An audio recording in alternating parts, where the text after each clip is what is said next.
Estamos de volta, segundo bloco, segundo não, terceiro já, né? Tá passando muito rápido esse programa, tá muito bom, estamos falando sobre Páscoa, e tá bonito porque estamos elucidando o Pêssar, o Passover, a Páscoa cristã, e a gente está entendendo qual o conceito nós entendemos hoje. Foi muito bem colocado pelo pastor Ailton, falou, André, uma coisa é o Pêssar, como foi colocado pelo Roche, mas nós entendemos que a Páscoa cristã, o que nós pensamos hoje, é algo um pouco diferente. Aí o Roche já pegou o microfone porque é a vez dele falar aqui um pouquinho. E vamos tentar 2, 3 minutos, porque acho que dá para voltar várias vezes e a gente elucidar cada vez melhor para o nosso telespectador. Primeiro, eu estou falando de Pêssar. Para mim não existe Páscoa cristã como uma outra coisa. Para mim só existe Pêssar. E você Pêssar hoje é comemorado pelo povo judeu, que tem o testemunho e o que não tem o testemunho. Como você entende isso mais como cultural do que talvez espiritual? Bíblico. O que a gente, como ele falou... Bíblico. O Eterno, quando ele estabelece, ele chama um homem chamado Abraão, e da semente de Abraão, ele traz o conhecimento numa língua específica que se chama hebraico. Então ele estabelece e outorga ao povo judeu a outorga da Torá, como depositário das revelações divinas. Muita gente fala assim, as coisas ocultas pertencem a Deus, as reveladas a nós e a nossos filhos. Quem disse isso foi Moisés, só que não leu a segunda parte do versículo, para cumprirmos todos os mandamentos do Eterno. Então, na verdade, Deus estabeleceu para o povo judeu isso, quando Paulo fala em Romanos 11, que aquele que não é judeu e recebe o testemunho de Yeshua é enxertado na oliveira, porque já existe uma oliveira. Na minha concepção, Yeshua não veio criar uma nova igreja. Ele veio trazer, tanto que em Romanos 11 o enxerto é numa oliveira já existente. Ele fala, se alguns galhos foram cortados e você foi enxertado, não fique orgulhoso, porque se Deus não poupou os naturais, não poupará você. Então eu tenho uma concepção totalmente diferente nesse aspecto, mas voltando à questão de Jesus, né? Aí entra num debate mais profundo. Questão de Pêssar, na minha concepção, é a gente voltar ao conhecimento correto. Ora, se um judeu tem o testemunho do Mashiach, como é o nosso caso, nós vamos fazer Pêssar, com ervas amargas e com tudo como foi determinado, não na tradição judaica, num mandamento irrevogável e perpétuo. Se você lê Levíticos 23, você acaba com a doutrina da anomia, do desprezo da lei e da anulação da lei. Porque Deus fala que é perpétuo, Deus não tem duas palavras. Então, na verdade, o povo judeu e aquele que tem o testemunho de Yeshua sendo judeu, ele faz Pêssar. O que é que nós fazemos na nossa congregação? Um dia antes de Pêssar, nós convidamos todos que não são circuncisos. E há o partir do pão, e todos participam. No dia seguinte, só os circuncisos fazem o Seder de Pêssar. Pêssar hoje é comemorado por todo Israel. Se você for em Israel, em Pêssar, todo o povo de Israel está comemorando. Nunca deixou de ser comemorado. E eu te fazer uma pergunta. Qual data específica? Deixa eu só ter a data específica do Pêssar? 14º dia do mês de Nissan. Esse mês vai ser agora entre 13 e 14, de segunda para terça. Ou seja, segunda para terça. Porque o calendário lunar você muda cada vez. Uma outra coisa, rapidamente, para não tomar muito tempo, eu discordo, não querendo assim, só causar uma contenda, mas assim, colocando as opiniões para as pessoas julgarem. Eu discordo totalmente assim, dessa coisa. É bem claro na palavra, o santo e o profano não se misturam. Então, o que Paulo fala do açougue, é porque todo açougue era de pessoas que alguns eram idólatras, a grande maioria. Então ele falou, para o gentil, se você vai comprar carne, e você sair perguntando, muitos açougueiros dedicam a carne aos ídolos. Então, ele estava falando com os gentios, aqueles que não são circuncisos. Agora, se você vai comer um objeto, um alimento, e você sabe que aquela pessoa apresentou alimento aos demônios, claro. Aí nós chegamos no outro ponto. Se eu sei que o ovo da Páscoa tem a sua origem numa cultura paganizada, e se eu pesquiso e vejo isso, eu tenho a obrigação de informar aos seguidores, seja qual for a sua igreja, de tomar um certo cuidado, porque o Eterno pode se desagradar dessa atitude, de você estar comendo um alimento, não é comer chocolate, você pode comer chocolate o ano todo. Eu até brinco com as pessoas, come milho no Natal, e panetone não, come milho no Natal e come peru em julho. Então você não está incorrendo.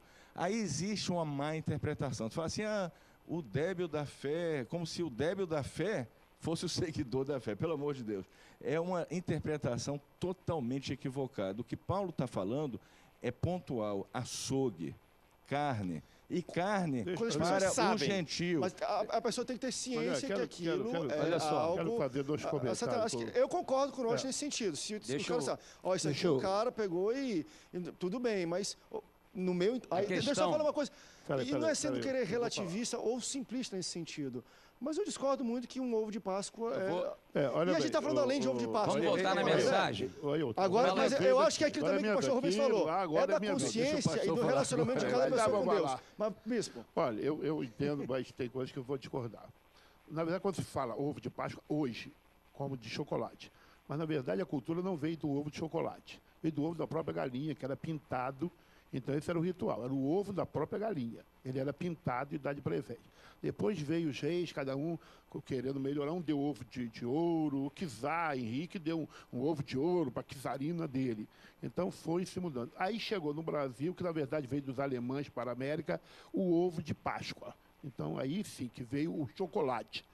Mas antes era o ovo da própria galinha mesmo. Então, não havia... a origem era o... E aí, eu não sei se eu deveria até falar isso. No judaísmo, a Páscoa, o Pessa, ele tinha um ritual de elementos ali, os elementos símbolos do Pessa, que é o animal a ser imolado, seu sangue derramado, esse animal assado para fazer parte do Pessa, não da refeição, não da ceia, como o irmão falou. Então, no ritual do Pessa, e faz parte também da refeição. E hoje?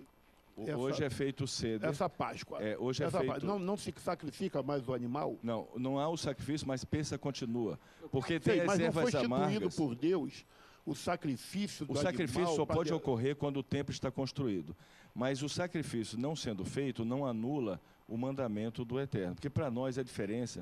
É porque para nós a lei não acabou. A gente não acredita na anulação da lei. É diferente a nossa visão. E em Jesus, como animal pascal, o irmão concorda? Porque essa é a manifestação nossa de cristianismo, de que a nossa Páscoa, o Cordeiro Pascal, nosso Cordeiro Pascal é Jesus, que foi o último sacrifício, última expiação. Então, daí que nós chamamos a Santa Ceia. Que Jesus foi celebrar a Páscoa lá no cenáculo. A nossa visão, desculpa, bispo... Joel. Porque nós temos o testemunho diferente do cristianismo. É diferente a nossa visão. Agora, nós temos o testemunho de Yeshua. Então, nós que temos o testemunho, fazemos o ceder normal, com ervas amargas, com pão ázimo, que é o elemento principal de Pessa, é o pão sem fermento, o vinho, enfim. E no judaísmo tradicional se coloca um osso de um animal lembrando do sacrifício. Não pode ser sacrificado porque não existe o templo.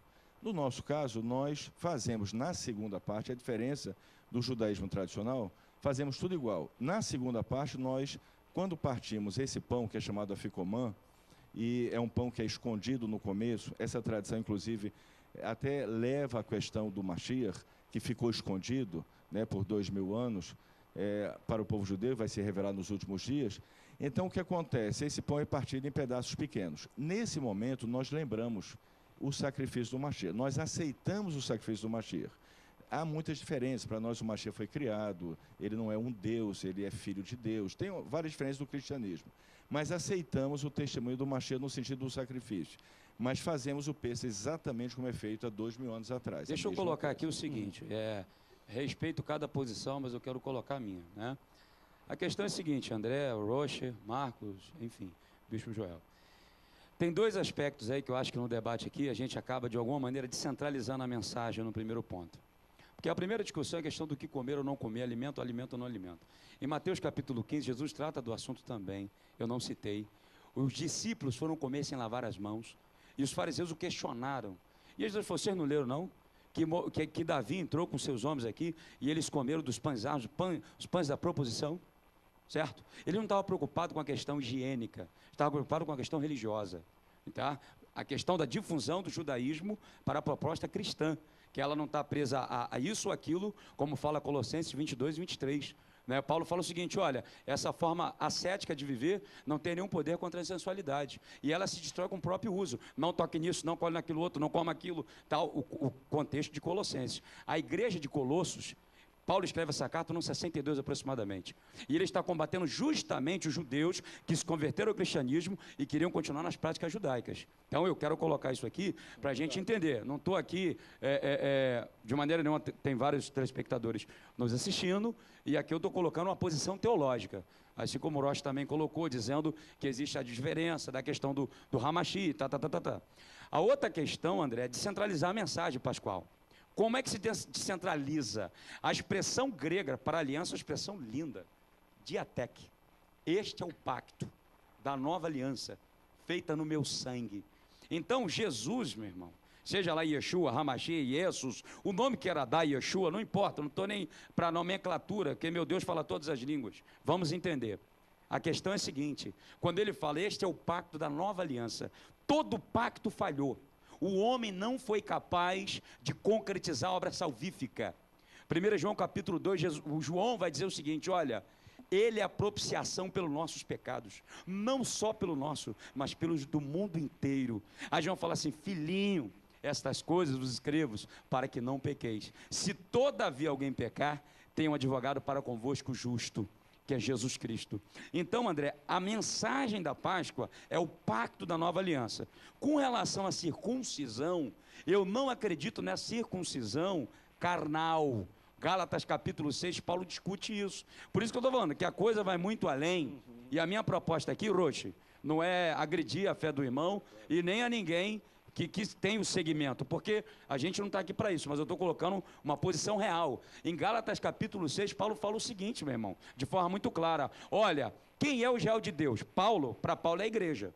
Para Paulo, lá em Gálatas, capítulo 6, versos 16 e 17. E ele fala assim, ó, a circuncisão nada é, nem ser circunciso, o que vale é ser uma nova criatura. Então, quando você quebra isso, André, você está, na minha visão, é o galacionismo voltando. A gente tem que pegar o Novo Testamento e estudar dentro do contexto histórico. E aí a gente vai discutir Páscoa com ovo, com demônio, não sei com o quê, porque eu sou pastor de uma igreja. Lá ninguém tem negócio de ovo, nada disso não, é Páscoa verdadeira. É Jesus, é pregação, é a celebração da ceia. E toda igreja evangélica que está me assistindo, nós celebramos a Páscoa cristã. A Páscoa judaica, ela teve a sua parte, ela é a base, né? Não existe o Novo Testamento sem o Antigo Testamento. Agora, nosso Deus não é cultural, ele é acultural, ele está sobre todas as culturas. Ele não está nivelado pela cultura de um povo. Se for assim, ele tinha que falar sânscrito, mas ele falou em hebraico. E por que ele usou o hebraico? Tem uma explicação histórica. Está dando para entender? Então, se eu falar assim, eu pegar a mensagem da Páscoa e partir circuncisão e o dia e tal, eu voltei para o judaísmo. E essa não é a proposta do Evangelho. Pelo menos assim que eu entendo quando leio o Novo Testamento. Vamos para um rápido break, daqui a pouco a gente volta para o último bloco. O do Antenados Geral está voando. É uma hora. Mas eu acho interessante porque estamos colocando e eu acho que cada pessoa que está assistindo está vendo, poxa, sou cristão, eu entendo, porque a gente tem mais proximidade, talvez o pastor está falando. Talvez pessoas da questão mais judaico-messiânica se aproximem mais do Rosh, mas é interessante. Da unidade. E é interessante que a gente coloca e, meu irmão, tá aí para você e tá aí a Bíblia. Vamos para o intervalo, daqui a pouco a gente volta, não sai daí, Antenados, volta já já. Eu quero mais.